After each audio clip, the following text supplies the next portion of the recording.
Hello everyone, welcome to my YouTube channel. इस video में हम 5 ईयर प्लान्स का टॉपिक देखेंगे। 5 ईयर प्लान्स एक इम्पॉर्टेंट टॉपिक है जिससे एसएससी में हर एक शिफ्ट में एक क्वेश्चन आता है डेफिनेटली। और सबसे पहले देख लेते हैं कि 5 ईयर प्लान्स का जो बेसिक्स क्या है, कि कैसे 5 ईयर प्लान्स का फॉर्मेशन हुआ, कि कैसे प्लान्स हर 5 ईयर में बनाए जाने लगे। तो सबसे पहले इसका आइडिया जो है 1934 में एक आइडिया था जिसका नाम था M Visvesvaraya idea. M Visvesvaraya को कहा जाता है father of Indian economic planning. जो इंडियन इकोनॉमी है उसकी प्लानिंग जो की जाती है उसके फादर हैं, जो है सबसे स्टार्टिंग पर्सन इनको कहा जाता है। Proposed centralised economic planning and inspired future plans. Bombay plan जो फ्यूचर प्लान था, इस तरह के प्लान्स को इंस्पायर किया और एक सेंट्रलाइज्ड इकोनॉमिक प्लानिंग को उन्होंने प्रपोज किया, उसका प्रस्ताव दिया। सेंट्रलाइज्ड इकोनॉमी और डिसेंट्रलाइज्ड इकोनॉमी का क्या होता है कि सेंट्रलाइज्ड इकोनॉमी मतलब कि कोई भी डिसीजन लिया जाना है वो एक सेंट्रल अथॉरिटी उसकी होती है, और जो नीचे के पद होते हैं उनके पास वो पावर नहीं होती, कोई डिसीजन पावर। डिसीजन हमेशा सेंट्रल से लिया जाएगा, तो उसे हम कहते हैं centralised economic system.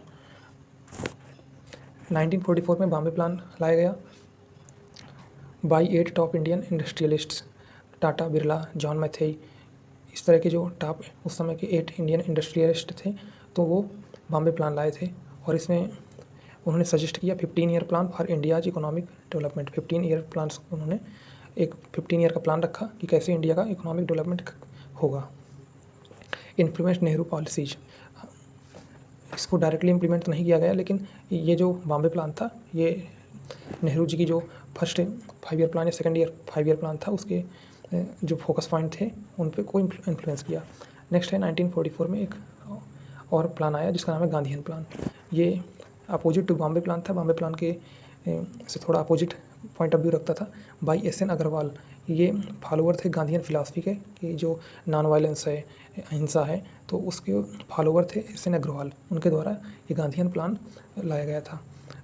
Decentralised economy, ये जो गांधीयन प्लान है ये डिसेंट्रलाइज्ड इकोनॉमी की बात करता है कि इसका नीचे के जो टर्म्स में होगा, नीचे के जो अथॉरिटी लोग होंगे वहाँ वो भी डिसीजन लेंगे, तो उनको भी राइट मिलेगा। तो डिसेंट्रलाइज्ड इकोनॉमी की बात करता है, opposite to the Bombay plan in ideology.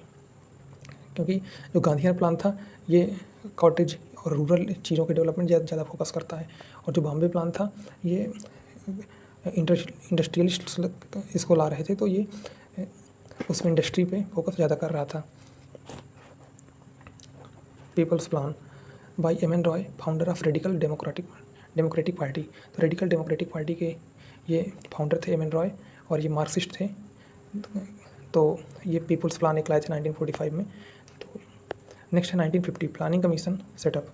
इसके बाद 1950 में प्लानिंग कमीशन को सेटअप किया गया, और डेट है 15 मार्च 1950 को इसको सेटअप किया गया by government of India cabinet resolution. और फर्स्ट चेयरमैन इसके थे जवाहरलाल नेहरू जी। और पर्पज़ इसका था prepare 5 year plan. Planning commission को सेटअप करने का पर्पज़ क्या है कि ये 5 ईयर प्लान प्रिपेयर करेगा। मॉडल इंस्पायर्ड फ्रॉम यूएसएसआर, जो यूनाइटेड स्टेट सोवियत रूस था, तो वहाँ से ये मॉडल इंस्पायर्ड था। फर्स्ट 5 ईयर प्लान स्टार्ट होता है launch of first 5 year plan in 1951 में फर्स्ट 5 ईयर प्लान लॉन्च होता है। अब टोटल जो 5 ईयर प्लान्स हैं वो 12 हैं।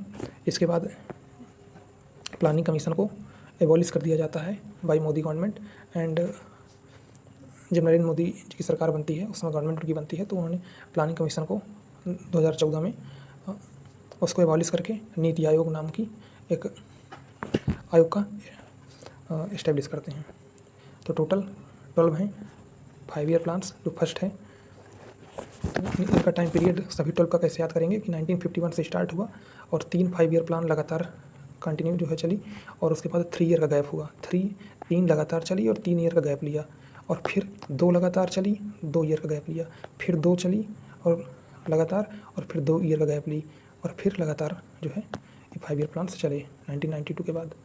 तो इस तरह है कि 5 ईयर प्लान्स लगातार चले, 3 ईयर का गैप, 2 5 ईयर प्लान चले, 2 ईयर का गैप, 2 5 ईयर प्लान फिर चले, 2 ईयर का गैप, और फिर कंटिन्यू 5 ईयर प्लान्स चले। तो ये हो गया टाइमलाइन। अब देखते हैं इनको डिटेल में। जो फर्स्ट 5 ईयर प्लान था ये 1951 से 1956 था, और मॉडल का नाम था हैरड डोमर मॉडल। मॉडल था फर्स्ट 5 ईयर प्लान में हैरड डोमर मॉडल, और इस समय पीएम थे जवाहरलाल नेहरू, और मेन फोकस था फर्स्ट 5 ईयर प्लान का एग्रीकल्चर और इस समय जो ग्रोथ रेट टारगेट थी वो 2.1% थी। नीचे टारगेट लिखा है, ऊपर अचीव्ड लिखा है कि कितना टारगेट था, कितनी अचीव थी ग्रोथ रेट। तो 2.1% का टारगेट किया गया था और अचीव 3.6% किया गया था फर्स्ट 5 ईयर प्लान में। जब सेकंड 5 ईयर प्लान आता है तो 1956 से 1961 के लिए और महालनोबिस मॉडल पे ये बेस्ड था। और जवाहरलाल नेहरू इस समय रहते हैं पीएम, और इंडस्ट्रियलाइजेशन पे फोकस किया जाता है और 4.5% का टारगेट लेते हैं और 4.3% अचीव करते हैं। थर्ड 5 ईयर प्लान में 1961 से 1966 तक रहा, influenced by John Sandy and Chakravarti plan, और जवाहरलाल नेहरू इस समय पीएम रहते हैं। तो फर्स्ट की जो तीनों 5 ईयर प्लान है वहाँ पे जवाहरलाल नेहरू पीएम है, और एग्रीकल्चर एंड इंडस्ट्रियलाइजेशन पे फोकस होता है थर्ड में, और सेल्फ रिलायंस इकोनॉमी जो पे फोकस करते हैं, अपनी आत्मनिर्भर अर्थव्यवस्था पे, और 5.6% का टारगेट लेते हैं, लेकिन उसका हाफ 2.8% अचीव कर पाते हैं। फिर 3 ईयर का हॉलीडे आ जाता है, बीच में गैप आ जाता है due to war and drought, युद्ध होता है और सूखा पड़ जाता है, उसके कारण 3 ईयर का गैप हो जाता है। फिर फोर्थ जो होता है 1969 से 1974 है, और रुद्र एलन मॉडल और गडगिल फार्मूला उस पर बेस्ड है, रुद्र गडगिल मॉडल पे फोर्थ 5 ईयर प्लान। इस समय पीएम थे इंदिरा गांधी, और ग्रोथ विथ स्टेबिलिटी ये मेन फोकस था, मेन पर्पज था, और 5.7% का टारगेट लिया और 3.3% अचीव किए। फिर आता है फिफ्थ 5 ईयर प्लान 1974 से 1978। इस समय ये प्लान बेस्ड था डीपी धर मॉडल पे, और इस समय पीएम थी इंदिरा गांधी जी, और गरीबी हटाओ नाम का इन्होंने एक स्लोगन दिया।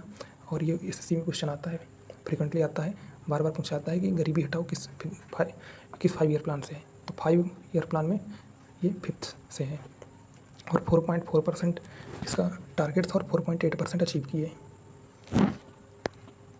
फिर आता है रोलिंग प्लान। रोलिंग प्लान 2 साल तक रहा 1978 से 1980, और इस समय जो है जनता दल की पार्टी की गवर्नमेंट थी, और फिर ये रिजेक्ट कर दिया गया बाई कांग्रेस गवर्नमेंट। तो ये रोलिंग प्लान में बेसिकली ये एनुअल टारगेट लेने लगे, और फिर इसको कांग्रेस गवर्नमेंट ने रिजेक्ट कर दिया। फिर सिक्स्थ आता है सिक्स 5 ईयर प्लान 1980 से 1985, इंदिरा गांधी गवर्नमेंट, और सेल्फ एम्प्लॉयमेंट स्वरोजगार पर फोकस करती हैं, और 5.2% टारगेट था, 5.7% अचीव करते हैं।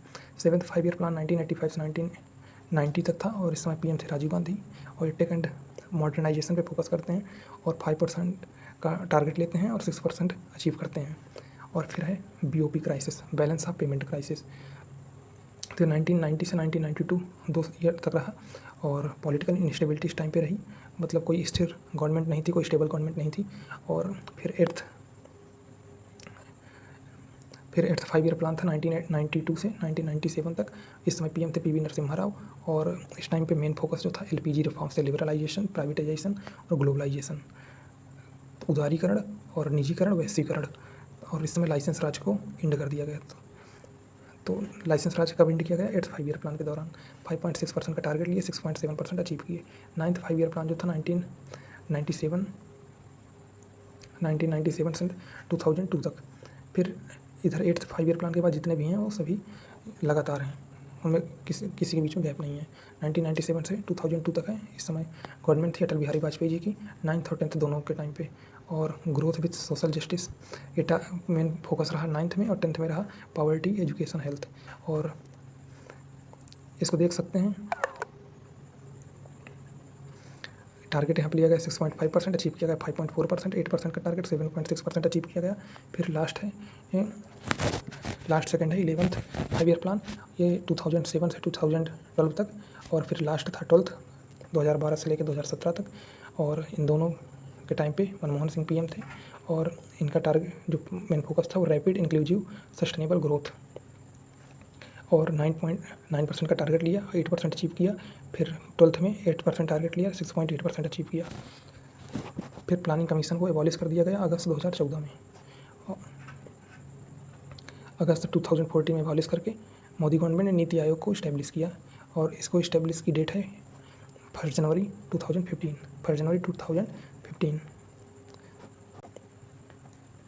This was the complete revision of 5 year plans. Thanks to all. PDF के लिए आप मेरा टेलीग्राम चैनल ज्वाइन कर सकते हो, जिसमें आपको डिफरेंट टाइप्स ऑफ ट्रिक्स और ये सभी PDF जितने भी यूट्यूब चैनल के वीडियोज़ के हैं, ये सब कुछ उसमें मिल जाएगा। Thanks to all.